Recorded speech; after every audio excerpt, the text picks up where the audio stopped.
사랑하는 성도 여러분, 지난 한 주 동안 우리 하나님의 은혜와 평강 속에서 잘 지내셨습니까?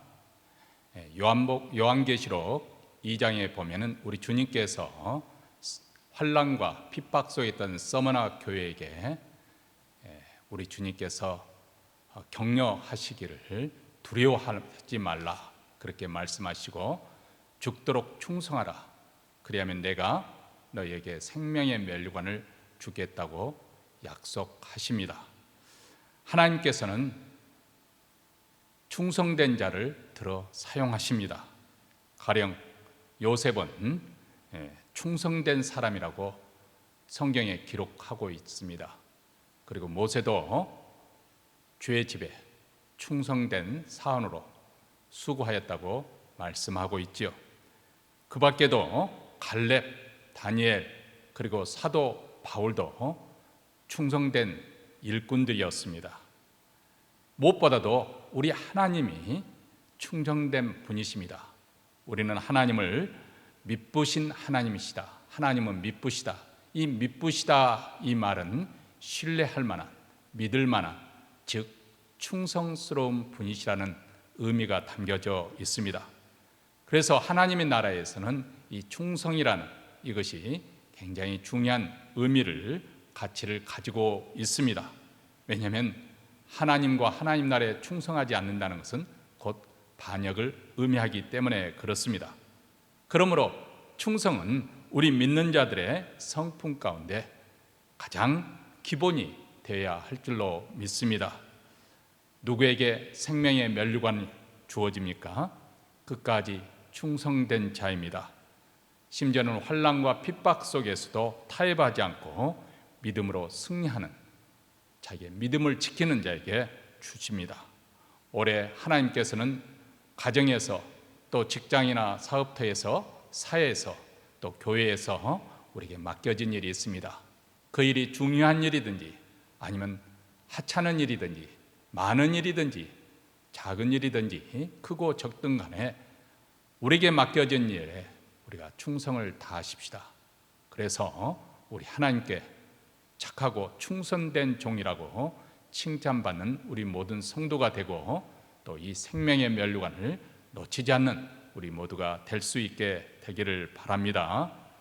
2020년 세금을 하기 위해서 헌금 통계를 원하신 분들은 자신의 이름을 한글과 영어로 적어서 헌금함에 넣어주시거나 아니면 교회에 오셔서 교회 라비에 신청서에 이름을 기입해 주시면 되겠습니다.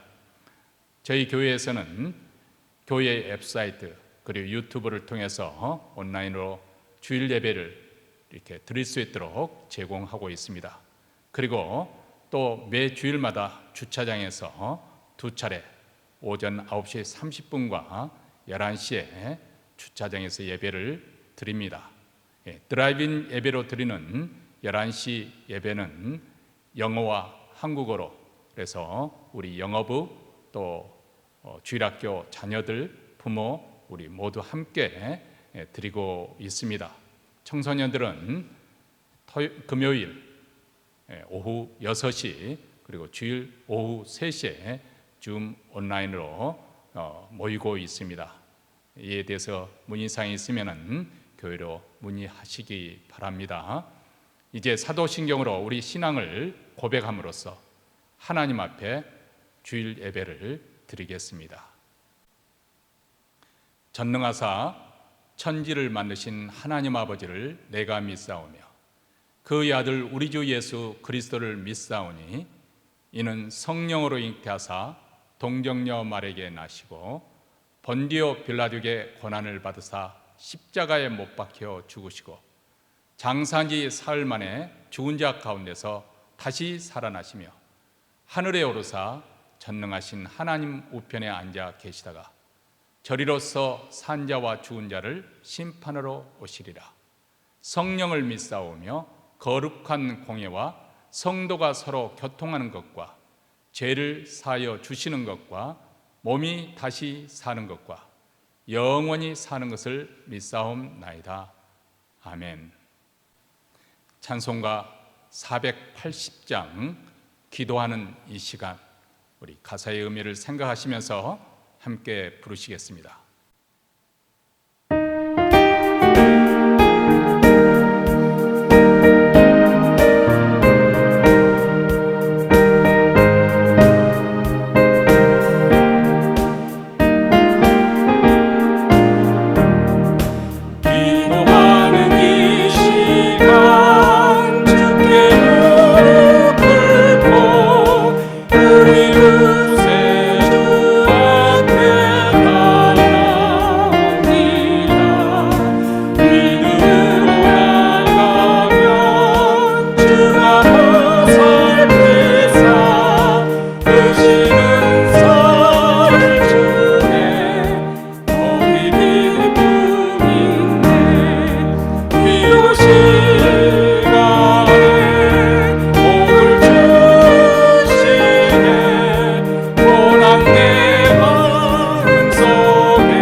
이 시간에는 저희를 대표해서 강선아 권사님께서 하나님께 기도하시겠습니다. 2020년을 보내고 2021년을 맞으며 주님과 동행하는 새해를 기도합니다. 새 노래로 여호와를 찬양합니다. 보잘것없는 우리를 하늘문 앞에서 서게 하신 감격을, 하나님의 집에 가게 하신 감사를 입술로 삼으로 찬양합니다. 우리 모두가 주님 안에 거해 성령 충만한 가운데 2021년을 살며 약속의 말씀을 마음에 담고 주님 뜻 안에서 원하는 바를 구해 구하는 것들이 이미 이루어진 것을 아는 동행의 기쁨 속에 새 날들을 사게 하옵소서. 예수 그리스도의 십자가를 통해 우리를 구원의 문으로 들어가게 하신 하나님, 올해에도 십자가 보혈을 향한 감사를 품고 살아 기쁨이 늘 충만하기 원합니다. 예수 그리스도를 통한 하나님과의 교제가 매일 깊어지게 하옵소서. 올해에도 믿음으로 하나님을 기쁘시게 하는 자들 되게 하옵소서. 예수 그리스도 안에서 새 생명 가진 자로 살면서 주님이 내 안에, 내가 주님 안에 사는 동행의 기쁨 속에 영생을 향해 믿음이 하루하루 자라가게 하옵소서. 2021년도에는 우리가 도울 힘이 없는 인생을 의지하지 않고 도움의 온천이신 하나님을 의지하고 눈에 보이는 세상에 소망 두지 않고 보이지 않는 하나님께 소망을 두며 하나님을 의지하고 하나님께 소망을 두는 중에 하나님과의 관계 속으로 더 깊이 들어가게 하옵소서. 코로나 팬데믹으로 힘들게 살아가는 지금 믿음이 없어서 주님을 상심하시게 않기를 원하며 믿음이 약해서 주님의 사역에 걸림돌 되지 않기 원하며 우리의 믿음 없는 것을 도와주시며 간구하며 주님께 나아가 능력의 주님을 힘입는 새해 되게 하옵소서. 하나님이 우리에게 말씀을 주신 목적을 잊지 않기 원하며 어떤 상황일지라도 말씀의 인도 따라 살며 믿음으로 구원에 이르며 예수 그리스도 십자가를 매일 바라보며 경건의 모양에 머물지 않고 경건의 능력을 입고 사는 자들 되게 하옵소서. 코로나 이전에 평안하던 날들을 돌아보며 감사합니다. 코로나 긴장 속에서 일상이 무너지지 않게 하심을 감사합니다. 삶의 끝을 죽음이라 생각하던 우리에게 영생을 알려주셨으니 영혼을 사모하며 이 힘든 시기를 살아 무심히 지나치던 일들 속에서 여호와 하나님의 선하시고 인자하심을 깨달아 기뻐하며 살게 하옵소서. 코로나로 인해 활동의 반경이 좁아지고 자유가 줄어드는 현실을 구속으로 여기지 않기 원하며 단순해진 생활을 하나님께 집중할 기회로 알고 긴장된 현실 속에 하나님의 음성을 들을 준비로 마음이 가난해지게 하옵소서. 이 시간에 이강욱 목사님을 통하여 들려주실 생명의 말씀 위에 축복하시고 듣는 우리들도 은혜 받게 하여 주셔서 그 거룩한 말씀 붙들고 그리스도 안에 머물고 새로운 피조물로 살며 이전에 나는 십자가에 못 박힌 것을 기억하고 성령의 인도를 따르며 육체의 욕심으로부터 멀어지고 주님과 동행하는 복된 새 주간을 살게 하여 주시길 간절히 바라올 때 주님이 주인이신 복된 날 되게 하심을 감사하며 예수님의 이름으로 기도합니다.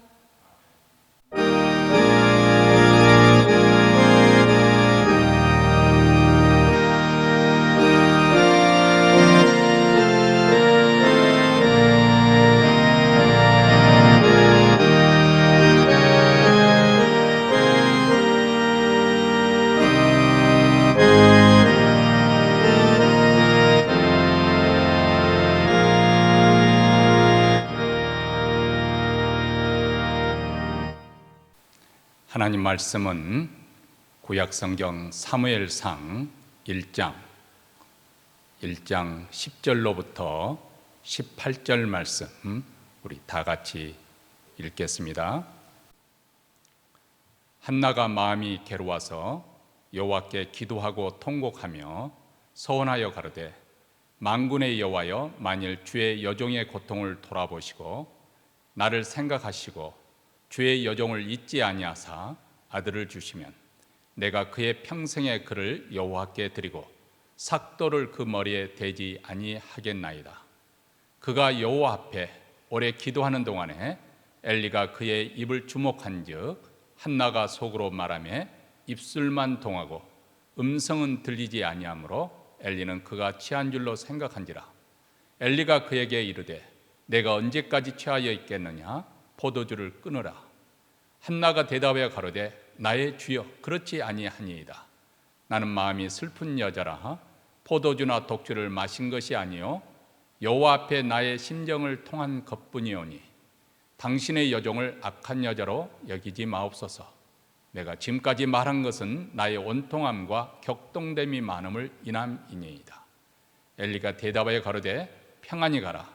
이스라엘의 하나님이 너의 기도하여 구한 것을 허락하시기를 원하노라. 가로되 당신의 여종이 당신께 은혜 입기를 원하나이다 하고 가서 먹고 얼굴에 다시는 수색이 없으니라. 아멘. 2021년 1월 1일 워싱턴 포스트에 실린 글에 보면은 지난 한 해 동안 가장 많이 돈을 벌어들인 사람이 앨런 머스크라는 전기차를 만들어서 테슬라 창업자 CEO인 앨런 머스크라는 사람입니다.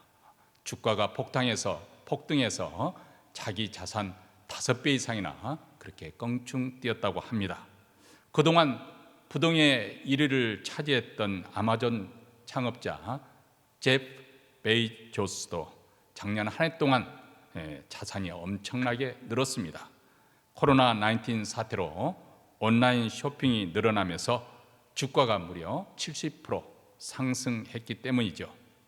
이 두 부자가 작년에 벌어들인 그 돈이 얼마나 되냐면은 무려 139개국 GDP, 국민 총생산을 합친 것과 맞먹는다고 하니까 이 두 부자가 얼마나 돈을 많이 벌어들였는지 우리가 능히 헤아릴 수가 있겠습니다.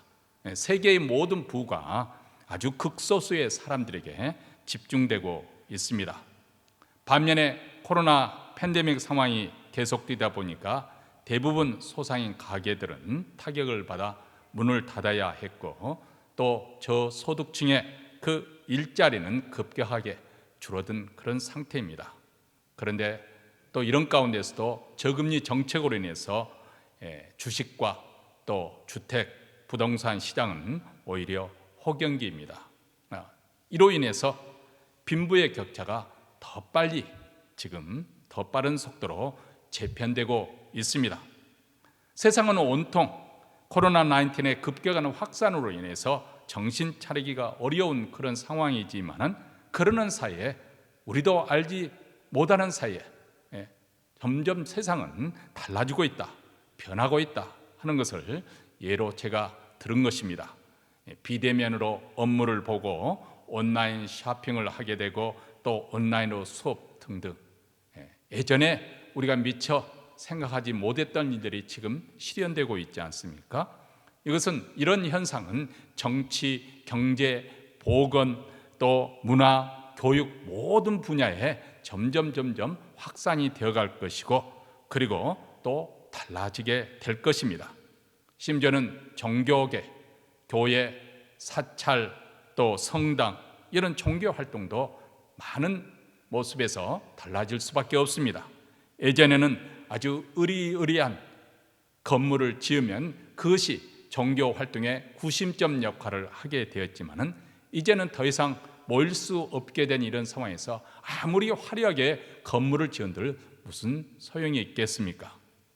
사실 오래전 디지털 시대로 접어들면서 이런 변화는 어느 정도 우리가 예견된 상황이기는 하지만은, 코로나19이라는 이 사태가 그것을 아주 가속화시키고 있다는 것입니다.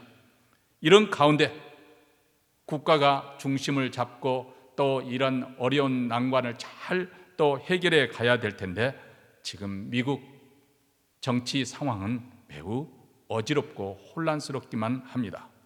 자, 이렇게 어떻게 보면 역사의 또 다른 전환점을 맞이하고 있는 그런 상황에서 우리에게 나타나는 두드러지긴 특징 중에 하나는 불안과 두려움이 점점 커져간다는 것입니다. 그것은 누구도 앞날을 예측할 수 없다는, 장담할 수 없다는 불확실성 때문에 그렇습니다.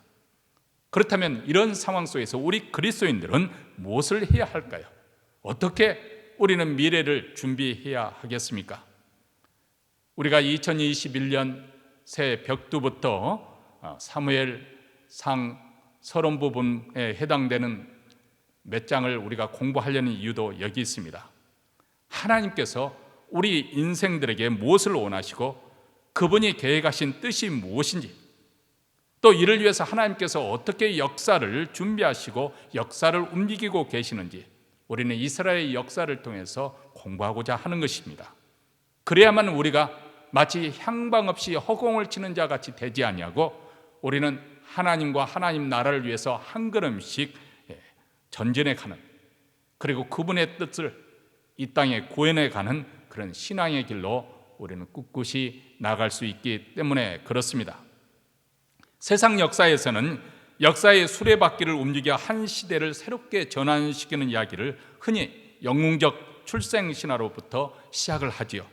가령 한국에서 보면 삼국유사에 나오는 당군 신화가 그 한 예일 것입니다. 곰과 호랑이가 등장을 하는데 이 둘은 늘 사람이 되기를 원했습니다. 그런데 하늘에서 내려온 한웅이 그에게 쑥 한 타래와 마늘 20개를 주면서 이것을 먹고 100일 동안 햇빛을 보지 않으면 사람이 될 것이라고 말합니다. 곰은 우직하게 이것을 지켜서 여인으로 변신을 하였는데, 호랑이는 사슴고기를 너무 먹고 싶은 나머지 굴에서 뛰쳐나가 실패를 했지요. 여자가 된 웅녀는 매일 잉태하게 해달라고 빌었는데 한웅이 그녀와 결혼해서 당궁 왕검을 낳았습니다. 자, 이렇게 신화가 발생하는 배경에는 우리가 한 국가가 태동하는 그 배경을 이해하면 우리가 잘 알 수가 있습니다. 이런 모든 그 부족들을 다 제압하고 한 국가로 통일을 이루어가는 그 과정에서 왕에게 그 정통성을 부여하기 위해서 이런 신화가 탄생하게 되는 것입니다. 말하자면 이 왕이야말로 출생부터 다른 사람들과 전혀 격이 다른 사람이라는 것을 각인시키기 위해서 출생 신화를 만들어서 왕의 권위를 이렇게 도전할 수 없도록 권위를 세우기 위해서 만들게 하는 것입니다. 그런데 성경은 절대로 그런 식으로 이야기를 전개하지 않습니다. 자, 오늘 본문에도 보면 이스라엘 역사의 한 획을 긋는 그런 전환 시대에 한 불임 여성, 아이를 낳지 못하는 여성의 깨어진 삶으로부터 시작하는 것을 우리가 볼 수가 있습니다. 우리가 1장을 다 읽지 않았지만은 이 한나라는 여성이 등장하는데 이 여성이 잉태할 수 없어서 고통을 당하는 신음소리부터 시작하지 않습니까? 2절 말씀에 보면 그에게 엘가나라는 그에게 두 아내가 있었는데 하나의 이름은 한나요, 하나의 이름은 분인나라. 분인나는 자식이 있고 하나는 무자하더라. 이렇게 말합니다. 아마도 한나가 아이를 낳지 못하니까 분인나라는 그 여자를 얻었던 것 같습니다. 한나가 아이를 잉태할 수 없는 불임의 상태인 것, 이것은 상징적인 의미를 가지고 있습니다. 그 당시 사사시대 말기 이스라엘 백성들도 아주 고통스럽고 혼란스러웠다는 것입니다. 불임의 여성의 미래를 열어갈 수 없는 것처럼 이스라엘 또한, 하나님의 백성으로 부르심을 받은 이스라엘 또한 미래에 소망을 두기가, 확신하기가 어려운 시대를 맞이했다는 것을 상징적으로 이 잉태하지 못한 한나를 통해서 보여주고 있는 것입니다. 이런 시대에 새로운 여명이 열리는 계기는 고통 중에서 한나가 하나님께 간구하여 간절히 기도함을 통해서 아이를 낳게 함으로 이루어지게 되지요. 그리고 그 아이가 자라서 장차 이스라엘의 역사 수레바퀴를 움직이게 하는 것입니다. 여러분, 이 세상에 아이를 낳지 못하는 가정이 어디 한둘이겠습니까? 남들은 아이를 낳는 것을 보면 나도 당연히 낳을 줄로 알고 그렇게 결혼 생활을 시작하는데 막상 결혼한 지 수년이 지나도 아이 임신된 소식이 없습니다. 얼마나 낙심이 될까요? 얼마나 고통스러울까요? 어떤 분은 몇 년 동안 아이를 기다렸지만 임신이 되지 않아서 너무나도 스트레스를 받게 되었습니다. 근데 어느 날 마태복음 1장을 읽고 있는데 아브라함이 이삭을 낳고 이삭은 야곱을 낳고 야곱은 유다와 그 형제를 낳고 이렇게 낳고 이 예수님의 족보를 읽어가다가 아니 왜 이렇게 낳고 하는데 왜 나에게는 아이를 주지 않습니까? 하고 하나님께 항의했다고 합니다.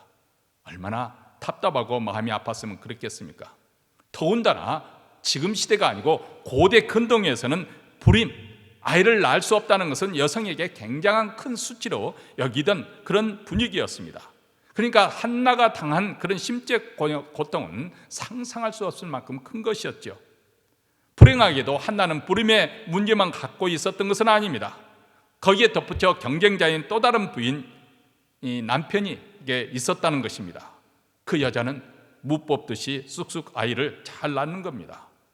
가만히 있어줘도 열을 받을 판인데 근데 이 여인은 가만히 있지를 못하고 자식 있는 것을 가지고 유세를 하죠.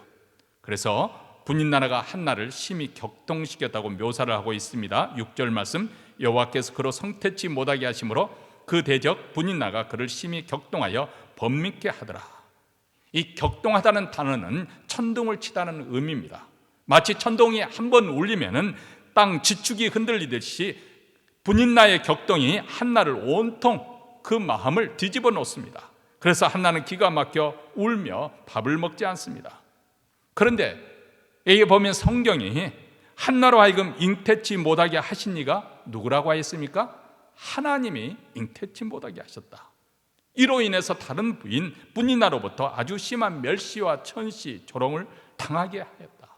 이렇게 성경 기자는 기록하고 있습니다. 사실 이런 하나님을 우리는 선뜻 이해하기가 어렵습니다. 왜 하나님께서는 죄 없는 한나를 잉태치 못하게 하셔서 이렇게 슬프고 기구한 그런 인생, 고통스럽게 하신단 말입니까? 이미 말씀드린 것처럼 한나의 불임 상태는 그 당시 이스라엘의 영적 상태와 같습니다. 하나님의 백성으로 부르심을 받은 백성들이었지만 그들은 이 세상에 사는 축복을 누리는 것에 너무 몰두한 나머지 하나님을 떠나고 말았습니다. 복의 근원이신 하나님 말씀을 준행하면서 하나님의 언약의 백성으로 사는 것이 복의 근원인데도 그들은 그 말씀에 순종하지 않았습니다. 이것을 영적인 관점에서 볼 때는 마치 불임 상태와 같다. 그래서 하나님을 기쁘게 할 수도 없고 하나님의 원하시는 선한 열매를 이스라엘 백성들이 맺을 수가 없다는 것을 보여주고 있는 것입니다. 한나의 개인적 고통은 이스라엘 나라가 처한 상황과 아주 흡사합니다. 이스라엘 백성들은 하나님의 거룩한 백성으로 하나님께 부르심을 받았습니다. 그들은 하나님께 영광을 나타내기 위해서 하나님께 선택한 백성이요, 하나님께서 주시는 복을 누릴 수 있는 그런 특권을 가졌습니다. 그래서 그들이 하나님께서 주시는 복과 보호를 받는 것을 보고 열방국가의 빛이 되어서 그 열방국가가 저들이 믿는 하나님을 우리도 믿자고 열방이 주께로 돌아오고자 하는 그런 일에서 복의 통로로 그들은 사명을 받았습니다. 그런데 지금 그들은 이민족의 침입과 압제로 인해서 많은 고통을 겪고 있습니다. 반쯤 노예가 되어서 그들을 섬게 하는 아주 비참한 신세로 전락하고 말았습니다. 하나님께서는 430년 동안 애굽에서 노예 생활을 하던 그들을 정적적으로 해방시켜 주셨습니다. 출애굽에서 젖과 꿀이 흐르는 약속의 땅으로 그들은 부르심을 입었습니다. 자유인으로서 그들은 행복하게 살도록 하나님께서 부르신 것입니다. 그런데 어찌하여서 그들은 다시 노예 sen스로 전락하였던 것입니까? 왜냐하면 그들이 복의 근원이신 하나님을 떠났기 때문에 그렇습니다. 그래서 노예의 비참한 상태에 빠진 것이죠. 물론 하나님께서는 여러 사사를 통해서 그들을 그 비참한 공경에서 구출해 주셨습니다. 구원자를 통해서 그들을 구원해 주십니다. 그런데 오늘 이 시대적인 배경에서도 이런 어려운 상황 속에서 하나님께서 구원의 역사를 베푸시는데 한 평범한 여성의 비극통한 기도로부터 시작된다는 것을 보여주고 있는 것입니다. 사람들은 대개 하나님의 사랑은 축복이라는 그런 등식을 가지고 있습니다. 그래서 세상에서 잘 되는 사람 보면 저 사람은 하나님께 복을 많이 받았다. 세상에서 일이 잘 풀리지 않고 어려운 일 많으면 저 사람은 무슨 일 때문에 하나님께로부터 복을 받지 못하고 저렇게 어려운 일을 겪는 것일까? 이런 생각을 쉽게 갖기가 쉽습니다. 하나님께서 우리를 사랑하신다면 자식도 쑥쑥 잘 낳게 하시고 무럭무럭 잘 자라서 장래 문제도 술술 잘 풀리도록 축복해 주셔야 된다고 사람들은 생각하고 있는 것입니다. 그런데 실제로 우리 인생을 하나님께서는 그런 식으로만 인도하지 않습니다. 하나님께서 복을 주시지 않는다 그 말이 아니라 언제나 그런 식으로만 하나님께서 인도하지 않습니다. 오히려 하나님께 크게 쓰시려고 하는 사람일수록 고통과 고난과 번민을 더 많이 주시는 경우가 성경에 많이 나와 있습니다. 왜 그럴까요? 왜냐하면 하나님께서 이 사람으로 하여금 간절한 심정으로 겸손히 하나님 앞에 나아 기도하도록 연단을 통해서 사람다운 하나님의 사람으로 세우기 위함인 것입니다. 사람은 본래 본성적으로 어려움이 없으면 별로 기도하지 않습니다. 왜냐하면 기도할 필요성을 느끼지 못하기 때문에 그렇습니다. 고통이 없으면 하나님 앞에 나가 무릎을 꿇지 않습니다.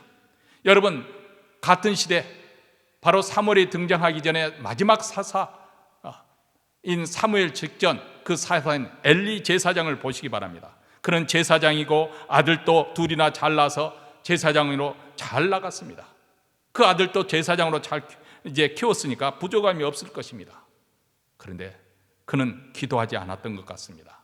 애타게 기도할 필요성이 없었던 것이죠. 결국 그는 영적으로 둔감하게 되었고 육적으로는 비둔하게 되어서 스스로 파멸의 길로 치닫고 말았습니다. 그래서 하나님께서는 때로 하나님께서 사랑하시는 자들에게 일부러 고통과 고난, 아픔을 허락하십니다.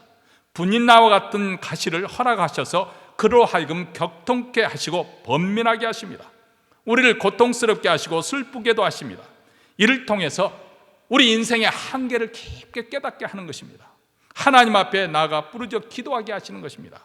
여러분, 이스라엘 백성들이 애굽에 내려가서 고센 지방이라고 하는 곳에 살았는데 그것은 나일강에서 물을 끌어서 아주 토지가 비옥하고 목축을 하게 아주 풀이 많은 그런 곳이었습니다.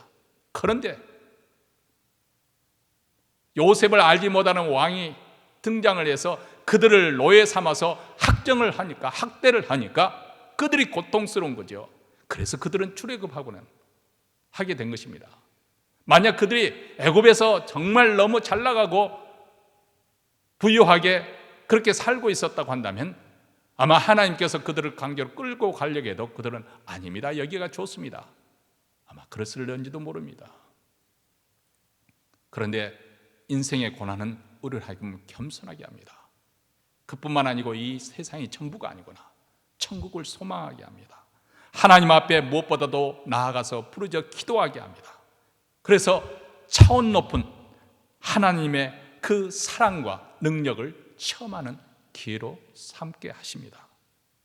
그런데 모든 사람들이 이런 고난, 고통을 통해서 진주와 같은 보배로운 믿음의 열매를 만들어내느냐 하면 그렇지는 않습니다. 오늘 1장에 등장하는 이 분이나라는 사람도 참 어떻게 보면 기구한 여성입니다.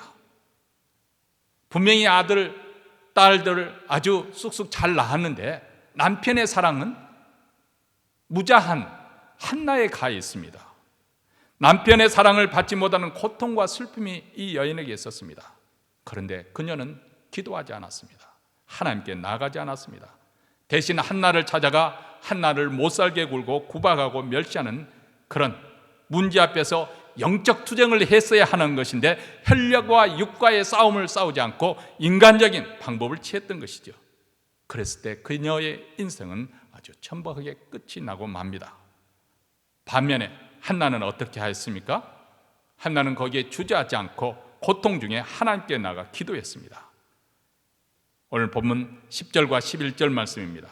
한나가 마음이 괴로워서 여호와께 기도하고 통곡하며 소원하여 가로되 만군의 여호와여, 만일 주의 여종의 고통을 돌아보시고 나를 생각하시고 주의 여종을 잊지 아니하사 아들을 주시면 내가 그의 평생에 그를 여호와께 드리고 삭도를 그 머리에 대지 아니하겠나이다. 사실 시련과 환난을 만나면 또 많은 고통을 당하게 되면 사람들은 본능적으로 하나님으로부터 멀어지려고 합니다. 하나님을 믿지 않던 사람들도 힘들면 이상하게 하나님 탓을 하지 않습니까? 보라, 하나님이 어디 있느냐, 이렇게 원망합니다. 그리고 우리 믿는 자들도 믿어도 아무 소용이 없구나, 하나님이 나를 버리셨는가 보다, 이렇게 낙심합니다. 그래서 하나님으로부터 도망치고 싶어 합니다. 그런데 하나님이 사랑하는 사람들은 그 반응이 정반대입니다. 견딜 수 없는 그 고통 때문에 오히려 하나님을 향해 달려가는 것입니다.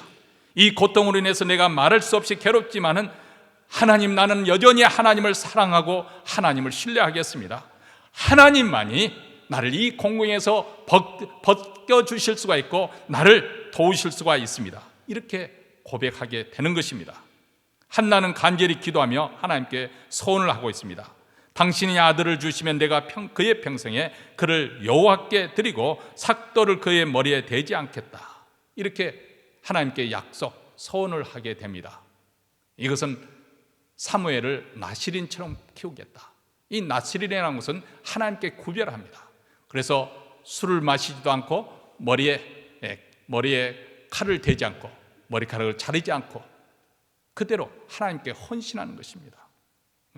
사실 이것이 바로 우리 그리스도인이 아니겠습니까? 하나님께서는 세상 사람들 중에서 우리 그리스도인들을 구별해 놓으셨습니다.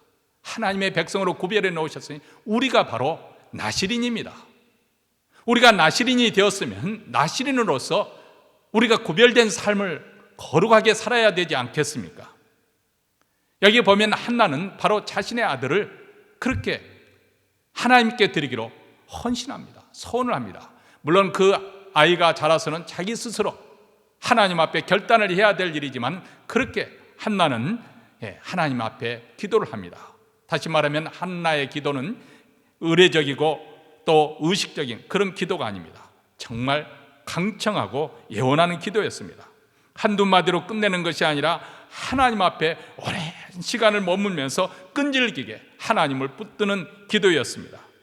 한나가 이렇게 오랫동안 기도하면서 입술만 움직이고 소리가 들리지 않으니까 심지어는 엘리 제사장이 문 앞 성막 옆에 있다가 그녀를 술 취한 여인으로 오해합니다. 그래서 이렇게 충고를 하죠. 내가 언제까지 취하여 있겠느냐? 포도주를 끊어라. 그러자 한나가 엘리 제사장의 오해에 대해서 이렇게 답변합니다. 나의 주여 그렇지 아니하니이다. 나는 마음이 슬픈 여자라. 포도주나 독주를 마신 것이 아니요 여호와 앞에 나의 심정을 통한 것뿐이오니 당신의 여정을 악한 여자로 여기지 마옵소서. 내가 지금까지 말한 것은 나의 원통함과 격동함이 많음을 인함이니이다. 여기 보면 한나의 답변은 아주 애바르지만은 단호하지요. 자신은 술 취한 여자가 아니다. 마음이 슬픈 여자다. 다시 말하면 내가 술 취해 있는 것에서 이렇게 중언부언하고 있는 것이 아니라 하나님 앞에 내 슬픈 마음을 토하기로, 내가 하나님 앞에 하나님을 붙들고 기도하기로, 내 모든 사정을 아뢰기로 단단히 결심하고 기도하고 있다는 것을 지금 표현하고 있는 것입니다. 우리 하나님은 우리가 고상하고 유창한 기도하는 그것을 좋아하지 않습니다. 그럴듯한 종교적인 언어로 포장한 기도를 듣고 감동받는 분이 아니십니다. 우리 하나님은 우리 마음의 중심을 보시고 우리의 진심을 원하시는 분이십니다. 정직하게 있는 것을 드러내어서 인정하는 모습을 우리 하나님은 원하십니다. 다윗은 이런 하나님의 마음을 잘 이해했던 것 같습니다. 그래서 그는 하나님 앞에 마음에 있는 기도를 그대로 드렸습니다. 또 다른 사람에게도 그렇게 하라고 권합니다. 시편 62편 8절에 보면 백성들아 시시로 저를 의지하고 그 앞에 마음을 토하라. 하나님은 우리의 피난처시로다. 어렵고 힘들고 답답할 때 하나님 앞에 나가 그분을 믿고 마음에 있는 것을 다 토하라. 그분은 우리의 피난처시로다. 하나님은 우리의 마음을 토하라고 말씀하십니다. 하나님께서 듣고자 하는 기도는 우리의 마음에 있는 것을 토해내는 정직한 기도를 원하십니다. 가령 예를 들어서 우리가 누가 정말 밉고 꼴도 보기 싫고 막 심지어는 죽이고 싶을 그런 삼정으로 마음이 부글부글 끓을 때 그것을 솔직하게 토해내는 기도. 하나님, 저는 아무개가 정말 싫습니다. 밉습니다. 정말 꼴도 보기 싫습니다. 그 인간 죽었으면 좋겠습니다. 크리스찬이 그렇게 기도해도 될까요? 하나님께는 그렇게 기도해도 우리 하나님은 다 헤아려 들으십니다. 왜냐하면 다윗은 그런 기도를 드렸거든요. 그래서 시편 142편 2절에 보면 내가 내 온통함을 그 앞에 토하며 내 우한을 그 앞에 진술하는도다. 내 우한을 진술하고 온통함을 토하는 것, 이것이 기도입니다. 마음에 있는 것을 다 토해내는 것입니다. 이것은 마치 음식을 잘못 먹어서 배탈이 나는 것과 탈이 나는 것과 경우와 마찬가지입니다. 식중독이 할 때 그 먹었던 것을 다 토해내면 오히려 건강이 회복되는 것이죠. 뭐 혹시 토하면서 야, 불고기는 아까운데 그것은 그대로 소화시키고 상추는 그 토해내자, 그런 사람이 있겠습니까? 토하면 그냥 다 나오는 것이죠. 마음을 토하는 기도는 그렇습니다. 전부 다 토해내는 것입니다. 그래야 우리가 죄를 짓거나 마음에 병이 들지 않고 빨리 회복할 수 있기 때문에 그렇습니다. 우리가 하나님 앞에 나가 정직한 마음을 드러내면 우리 마음을 깨끗이 씻어주십니다. 그래서 우리 마음에 원망이나 원통함으로 쓴뿌리가 내리지 못하도록 막아주십니다. 그뿐만 아니라 우리 마음을 그 다음 깨끗하게 회복시켜 주십니다. 주님의 사랑과 은혜로 채워주십니다. 내가 내 마음을 다한다, 내 원통함을 다한다, 염려하지 말라, 내가 너와 함께 하겠다, 내가 너를 사랑한다, 내가 너를 복되게 하겠다. 이렇게 사람이 줄 수 없는 놀라운 위로를 우리 하나님께서 내려주십니다. 어떤 사람에게요? 정직하게 기도하는 사람, 하나님 앞에 나와서 다 토로하는 사람. 여러분, 바리새인과 서기관은 그렇지 않았습니다.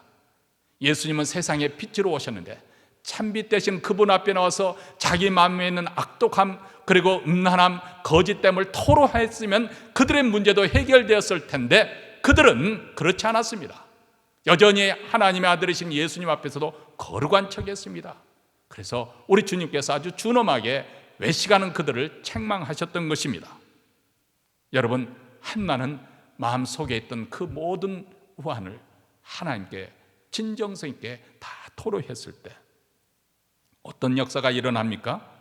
한나의 답변을 들은 엘리가 축복을 하지요. 17절 말씀에 평안히 가라, 이스라엘의 하나님이 너의 기도하여 구한 것을 허락하시기를 원하노라. 자, 한나는 이 엘리의 제사장의 축복을 믿음으로 받아들이지요. 당신의 여정이 당신께 은혜 입기를 원하나이다. 한나는 제사장을 통해서 하신 여호와의 말씀이 반드시 이루리라는 그런 믿음과 확신을 가졌습니다. 그래서 그녀의 고통과 좌절은 사라졌지요. 그래서 마지막 절에 얼굴에 다시는 수색이 없으니라. 다시는 슬픈 얼굴, 고통스러운 얼굴을 하지 않았다는 것이다. 왜냐하면 이 약속의 말씀이 이루어질 것을, 여호와께서 이루실 것을 알았기 때문에, 믿었기 때문에, 제사장의 축복을 듣고 하나님의 은혜를 신뢰했기 때문에 그렇습니다. 바로 이 축복의 말씀에 삶의 새로운 가능성을 확신하고 소망을 갖게 된 것입니다. 그래서 이어서 아기 사무엘이 출생을 하게 되지요. 그녀의 슬픔은 찬양으로 변했습니다. 그녀의 기도는 응답되었습니다. 사랑하는 성도 여러분, 우리가 새해가 시작되었습니다. 올 한 해 여러분이 다짐해야 될 것이 있습니다.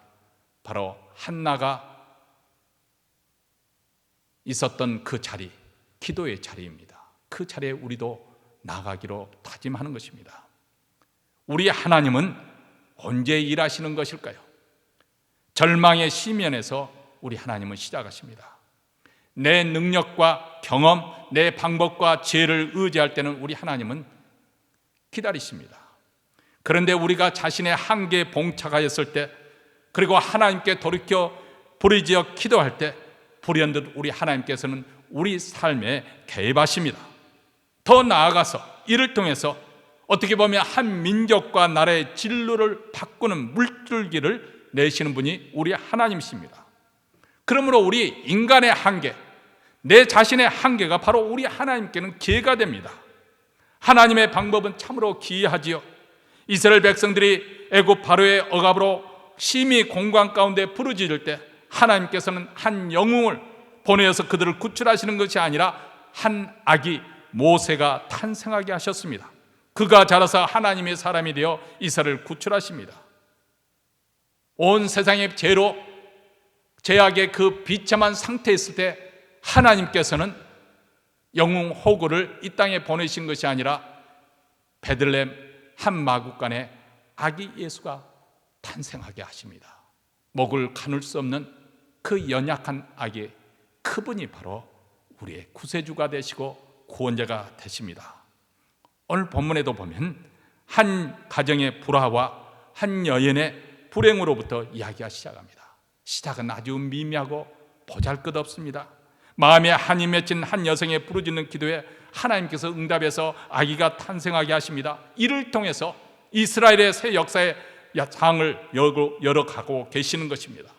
이스라엘의 영적 혼동기에 있었던 이 사사시대, 이 백성들의 마음속에 다시금 신앙적 가치관과 영적 기초를 쌓는 바로 이 아이가 장성해서 사무엘 선지자가 됩니다.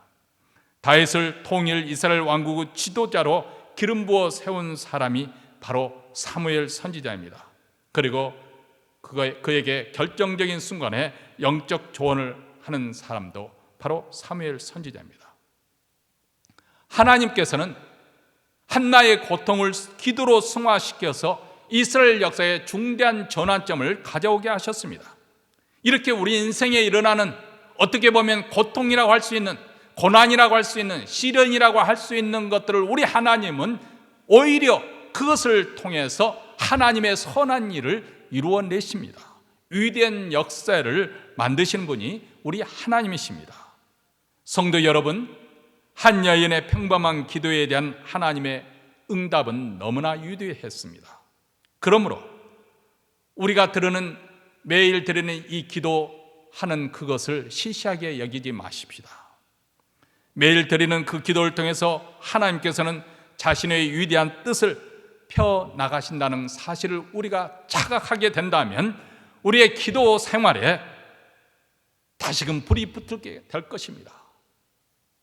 현재 우리가 가정에 어떤 문제의 기도 제목이 있다면 이것을 기도로 승화시킨다면 하나님의 새로운 역사의 장을 여는 물꼬가 될 수가 있는 것입니다. 2021년 우리가 신년을 맞이해서 우리 모두 다 기도의 사람이 되겠다. 어머니로서 기도의 자리를 지키겠다. 아버지로서 기도의 자리를 지키겠다. 사회인으로서, 성도로서 내가 이 나라와 또 이 땅에 있는 사람들을 위해서, 또 하나님과 하나님 나라를 위해서, 그리스도의 왕국을 위해서, 복음을 위해서 기도의 자리를 지키겠다. 이런 결단, 아니 우선 우리 자녀들을 위해서 우리는 기도해야 됩니다. 누구보다도 우리 자녀들을 기도해야 할 사람이 어머니 아니면 아버지 아니면 누가 우리 자녀들을 위해서 기도하겠습니까? 늙고 병든 우리 부모를 위해서 누가 기도해 주겠습니까? 우리 교회를 위해서 누가 우리 교회를 위해서 뜨겁게 기도해 주겠습니까? 사랑하는 성도 여러분, 2021년 새해가 밝았는데 이 기도의 줄을 놓지 않는 우리 모두가 되시기를 주의 이름으로 축원합니다. 기도하겠습니다.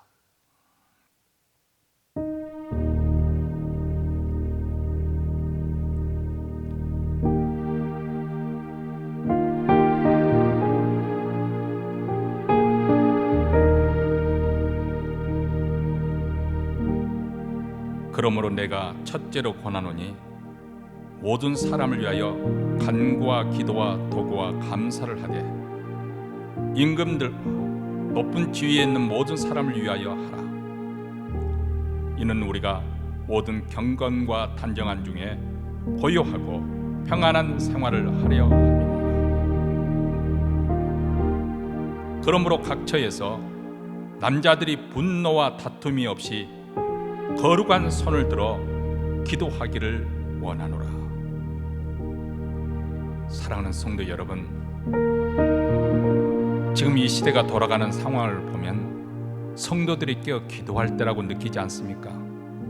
그 어느 때보다도 이 시대에 기도하는 사람들이 필요한 때라고 생각하지 않습니까? 이 미국 국가를 볼 때 기도의 사람이 필요하다고 생각되지 않습니까? 예배당 문을 닫아 걸 수밖에 없는 이런 교회를 볼 때 기도할 때라고 생각되지 않습니까? 코로나 바이러스로 인해서 많은 사람이 고통당하고 죽어가는 이 상황 속에서 기도할 때라고 깨닫게 되지 않습니까? 하나님은 기도의 사람, 우리가 되기를 원하십니다. 우리는 지난주에 하나님께서 찾으시는 사람, 신령과 진정으로 드리는 예배자를 찾으신다는 것을 배웠습니다. 두 번째로 기도의 사람이 되십시다. 그래서 우리 가정을 지키고 우리 자녀들을 지키고 교회를 지키고 이 나라를 지키고 그리고 그리스도와 그의 왕국을 위해서 앞서 기도하는 자가 되십시다.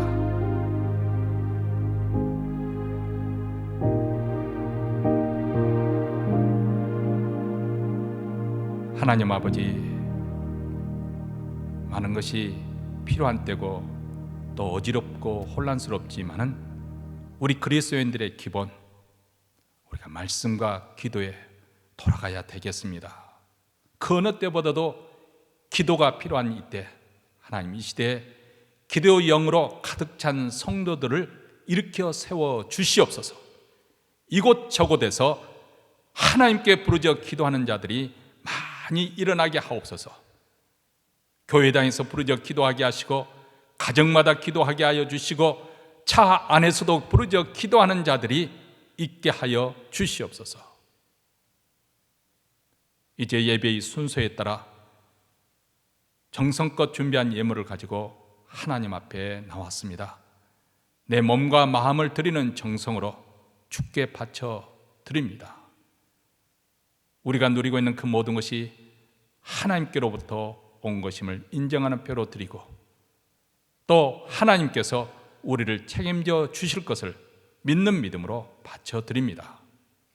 이 땅에 살아가는 동안 먹을 것과 입을 것과 누울 것을 가지고 염려하지 않고, 너희는 그의 나라와 그의 의를 구하라, 그리하면 이 모든 것을 다 하시리라.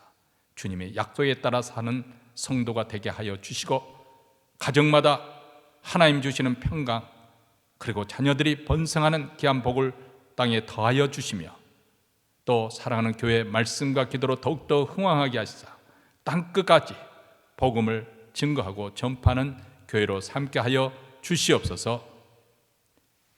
이제는 우리 구주 예수 그리스도의 은혜와 하나님 아버지의 무한하신 사랑과 성령의 교통하심이 2021년 한 해를 시작하면서 내게 맡겨진 그 자리, 이 기도의 자리를 굳게 지키기로 다짐하며, 또 기도의 사람으로 살아가기로 다짐하며, 이 자리를 떠나는 사랑하는 주의 백성들, 그 가정, 그리고 교회 위에 영원토록 함께 있을지어다. 아멘.